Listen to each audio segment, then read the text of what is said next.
Hello అందరికీ. ఈరోజు మనం 'సాయి 1116' ఎపిసోడ్ చెప్పుకోబోతున్నాం. బల్వంత్ గారు అక్కడికి రావడం చూసిన మహేష్ ఇలా అంటూ ఉంటాడు బాధతో.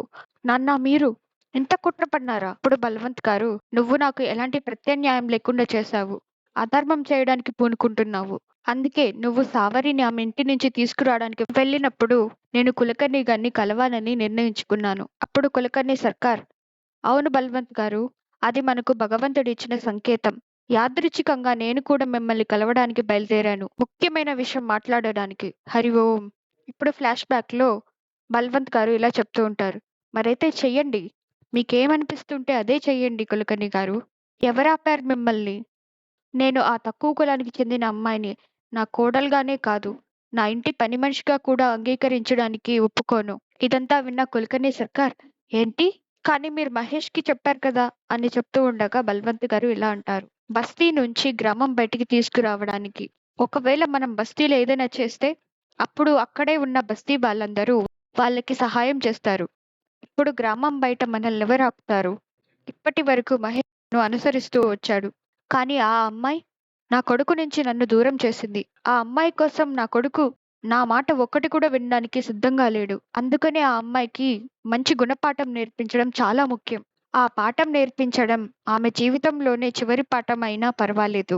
ఇప్పుడు సాయి మోకాళ్ళపై కూర్చొని ప్రార్థిస్తూ ఉంటారు. ప్రియమైన భూమాత, వర్షదేవుడా, అగ్నిదేవుడా, ఆకాశమా, అలాగే గాలిదేవుడా, పంచభూతాలను ప్రార్థిస్తూ ఉంటారు. భూమిని, ఆకాశాన్ని, గాలిదేవుడిని, వర్షదేవుడిని, అలాగే అగ్నిదేవుడిని పూజిస్తూ ఉంటారు ఇలాగా. మీరు ఏ పక్షపాతం లేకుండా మాపై కరుణ చూపిస్తున్నారు. మీరు ఏ కులమతాలను విశ్వసించరు. మీరు ప్రతి ఒక్కరిని సమానత్వంతో అలాగే గౌరవిస్తారు. సమానత్వం మీ అత్యంత ఉన్నత లక్షణం. అయితే మీరందరూ అమాయకులపై అన్యాయాన్ని ఎలా చూడగలుగుతున్నారు? ఇప్పుడు సావరిని అలాగే మహేష్‌ని విడదీస్తూ ఉంటారు. సావరి అలాగే మహేష్ ఎంత ప్రాధేయపడినా వాళ్ళు పట్టించుకోరు. కులకర్ణి సర్కార్ అలాగే ఎంత అడిగినా పట్టించుకోరు. అప్పుడు సావరి ఇలా అంటుంటది. నేను మీ అందరికీ చేతులు జోడించి అడుగుతున్నాను. మమ్మల్ని వదిలేయండి. అప్పుడు కులకర్ణి సర్కార్ ఇలా అంటారు. ఏ అమ్మాయ్! నువ్వు ఎంత గట్టిగా అరిచినా ఇక్కడ నీకు సహాయం చేయడానికి ఎవ్వరూ రారు. ఈరోజు షిరిడి ఒక ఉదాహరణగా నిలుస్తుంది. అప్పుడు అక్కడే ఉన్న ఒక వ్యక్తి సావరిని చంపడానికి ఒక పెద్ద కత్తి తీసుకొని వస్తూ ఉంటారు. ఇప్పుడు సాయి, సావరి అలాగే మహేష్ ఇద్దరూ మీ పిల్లలు. దయచేసి వాళ్ళని రక్షించండి. వారిపై జరుగుతున్న అన్యాయాన్ని పోరాడటానికి మీ కృప అలాగే శక్తిని వారికి అనుగ్రహించండి అని అడగగా అక్కడే పంచభూతాలన్నీ సాయి ముందుకొచ్చి చేరతాయి. ఇప్పుడు ఆ పంచతత్వాలు మహేష్ ఒంటిలోకి చేరడం చూపిస్తారు. పంచతత్వాలు చేరిన తరువాత మహేష్ చాలా బలవంతుడిగా మారుతాడు. అప్పుడు అక్కడ ఉన్న వాళ్ళని చాలా సింపుల్‌గా కొట్టేస్తాడు. ఇదంతా చూసిన కులకర్ణి సర్కార్ ఇలా అంటూ ఉంటారు. ఇదెలా సాధ్యమైంది? మహేష్ ఏమైనా దైవశక్తిని పొందాడా? అతను 5గురు బలవంతులైన వ్యక్తులను పోరాడి ఓడించాడు. సావరిని చంపడానికి వస్తున్న వ్యక్తిని అడ్డుకొని తన చేతిలో ఉన్న కత్తిని తీసేసుకుంటాడు. ఆ వ్యక్తిని కూడా మహేష్ ఒక దెబ్బతో కింద పడేస్తాడు. ఇదంతా చూస్తున్న మిగిలిన వ్యక్తులు కూడా అక్కడి నుంచి పారిపోతారు. అప్పుడు మహేష్ ఇలా అంటూ ఉంటాడు. ఇప్పుడు రండి. ఇప్పుడు మమ్మల్ని పట్టుకోవడానికి ప్రయత్నించండి. నేను మిమ్మల్ని ఎదుర్కోవడానికి సిద్ధంగా ఉన్నాను. రండి. అక్కడున్న వాళ్ళు మహేష్ దెబ్బకి స్పృహ తప్పి పడిపోయుంటారు. అప్పుడు మహేష్ సావరిని తీసుకొని అక్కడి నుంచి పారిపోతూ ఉంటాడు. అప్పుడు బల్వంత్ గారేమో అతన్ని ఆపడానికి ప్రయత్నిస్తూనే ఉంటారు. కానీ మహేష్ అక్కడి నుంచి పారిపోతాడు. కులకర్ణి సర్కార్ ఇలా అంటూ ఉంటారు. మూర్ఖుల్లారా! ఇంకా పడుకొనే ఉన్నారా? లేవండి, లేవండి. కులకర్ణి సర్కార్ అక్కడే ఉన్న సంతాకి ఏదో చెప్పి పంపిస్తాడు. ఇప్పుడు పైకి లేచిన వ్యక్తులు కులకర్ణి సర్కార్‌ని చూస్తూ ఉండగా, కులకర్ణి సర్కార్ ఇలా అంటారు. నన్నేం చూస్తున్నారు? వెళ్లి వాళ్ళని పట్టుకోండి. ఇప్పుడు సాయి మోకాళ్ళ మీద నుంచి లేచి ఇలా చెప్తూ ఉంటారు. పంచభూతాలు వాటి ప్రభావం చూపించాయి. ఇప్పుడు మన వంతు. పదండి వెళ్దాం. మహేష్, సావరి పరిగెడుతూ ఉంటారు. అప్పుడు మహేష్ పొరపాటున కాలు జారి కింద పడిపోతాడు. అప్పుడు మహేష్, సావరి నువ్విక్కడి నుంచి వెళ్ళు. నేను మళ్ళీ కలుస్తాను నిన్ను అని చెప్పి సావరిని పంపించేస్తాడు. వెనకనే కులకర్ణి సర్కార్ బల్వంత్ గారు అలాగే అతని సహచరులు వెనకనే వస్తూ ఉంటారు. సావరిని, మహేష్‌ని వెంబడిస్తూ కులకర్ణి సర్కార్, బల్వంత్ గారు అలాగే కొంతమంది వ్యక్తులు వెనకలే వస్తూ ఉంటారు. సావరి ఒకవైపు అలాగే మహేష్ ఒకవైపు వెళ్ళడం చూసి కులకర్ణి సర్కార్ ఇలా అంటారు. హరి ఓం! హరి ఓం! బల్వంత్ గారు, వీళ్ళిద్దరూ వేరు వేరు దారుల్లో వెళ్లారు. అప్పుడు కులకర్ణి సర్కార్ అక్కడ ఉన్న వ్యక్తులకు, మీరు వినండి. మీరందరూ 2 జట్లుగా విడిపోయి వాళ్ళని వెతకండి. ఎట్టి పరిస్థితిలో వాళ్ళని పట్టుకోవాలి. అప్పుడు బల్వంత్ గారు కానీ ఇద్దరినెందుకు? అప్పుడు కులకర్ణి సర్కార్ హరి ఓం! హరి ఓం! సావరిని పట్టుకోవడం ముఖ్య ఉద్దేశ్యం అయినా కానీ మహేష్‌ని వదిలేస్తే అతను ఆమెను రక్షించడానికి వస్తాడు. కాబట్టి మనం ఇద్దరిని పట్టుకోవాలి. వెళ్ళండి.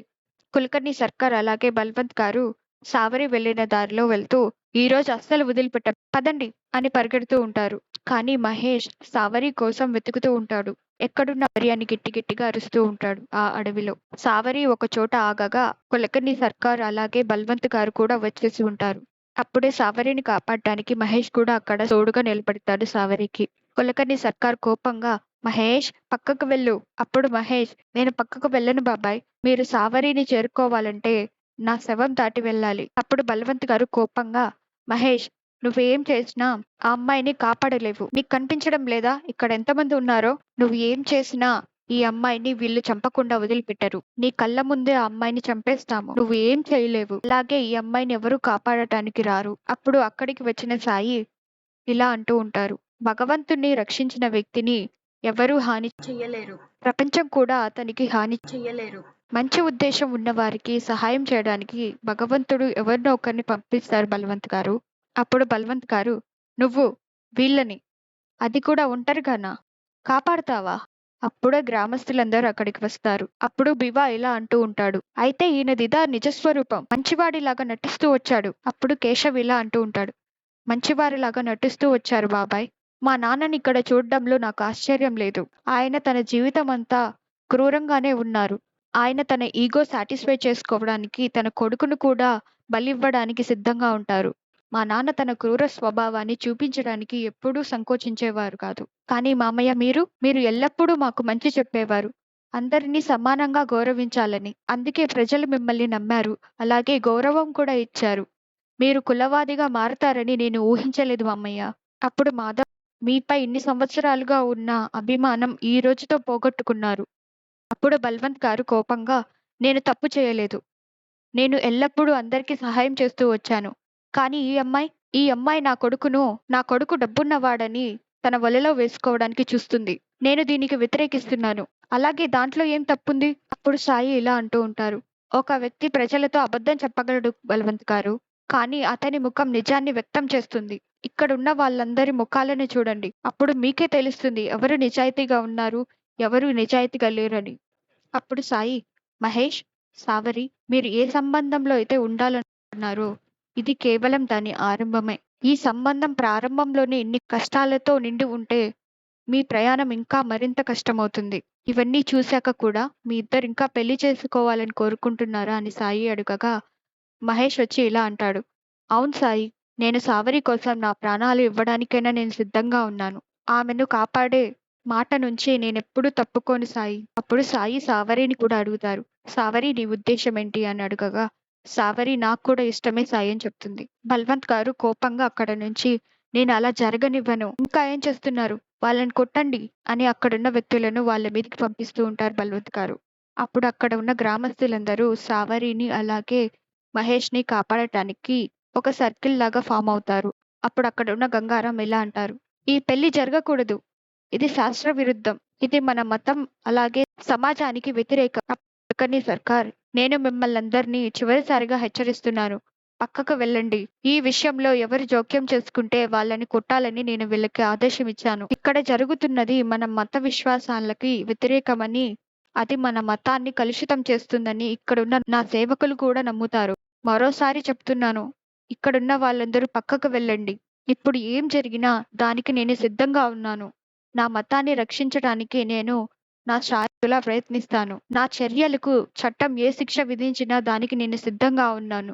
హరి ఓం! హరి ఓం! అప్పుడు సాయి ఆ సర్కిల్ చుట్టూ ఇంకొక సర్కిల్ తన సక్కాతో ఇంకొక సర్కిల్ గీస్తారు. అదంతా చూసిన కులకర్ణి సర్కార్ నవ్వుతూ ఇలా మాట్లాడతారు. ఏ ఫకీర్ మళ్ళీ మొదలుపెట్టావా? నువ్విప్పుడేం చేశావు? నువ్వేమైనా రాముడి సోదరుడివి, లక్ష్మణుడని అనుకుంటున్నావా? వారిని కాపాడడానికి ఇలా ఒక రేఖని గీశావు. ఇలా చేయడం వల్ల వాళ్ళని కాపాడేస్తానని అనుకుంటున్నావా? అప్పుడు సాయి ఇలా అంటారు. సమాజపు నిబంధనల పేరుతో ప్రజలు నిజాన్ని దాచాలనుకుంటున్నారు. ఆ నిజాన్ని రక్షించటానికి నేను ఈ రేఖని గీశాను. ఈ రేఖ నీతిమంతులను రక్షిస్తుంది. మనుషుల నిజమైన మతం మానవత్వం. అవసరమైనప్పుడు ప్రజలకు సహాయపడడం, అలాగే ప్రజలను గౌరవించడం. భగవంతుని నమ్మే వ్యక్తి ఆయన స్వరూపాన్ని ప్రతి ప్రాణిలోనూ చూస్తారు. ప్రతి మనిషిని సమానంగా చూడడం మానవత్వం యొక్క లక్షణం. కానీ ఇలా తక్కువగా చూసే వ్యక్తి మనిషి కాదని నేను చెప్పడం లేదు. కానీ తన తప్పును తను గ్రహించి దాన్ని సరిదిద్దుకోవడానికి ప్రయత్నించడం ప్రతి ఒక్క మనిషి బాధ్యత. మనమందరం దాన్ని నెరవేర్చాలి. అప్పుడు సాయి మహల్సాబ్ ఇలా చెప్తారు. మహల్సాపతి గారు, పెళ్లి క్రతువును ప్రారంభించండి. బల్వంత్ గారు కోపంగా, ఇంకా ఏం చేస్తున్నారు? ఆ అమ్మాయిని పట్టుకోండి. అక్కడికి వెళ్ళిన వ్యక్తులకు సాయి గీసిన రేఖ వల్ల షాక్ తగిలి కింద పడిపోతారు. అలా 2, 3 సార్లు చేసినప్పటికీ సాయి గీసిన రేఖ వల్ల షాక్‌తో కింద పడిపోతారందరూ. ఇంతటితో ఎపిసోడ్ కంప్లీట్ అవుతుంది. ఇలాంటి మరిన్ని వీడియోస్ కోసం ఛానల్‌ని సబ్స్క్రైబ్ చేసుకోండి. Like and share and comment చేయండి. Thank you for watching. Please subscribe to my channel.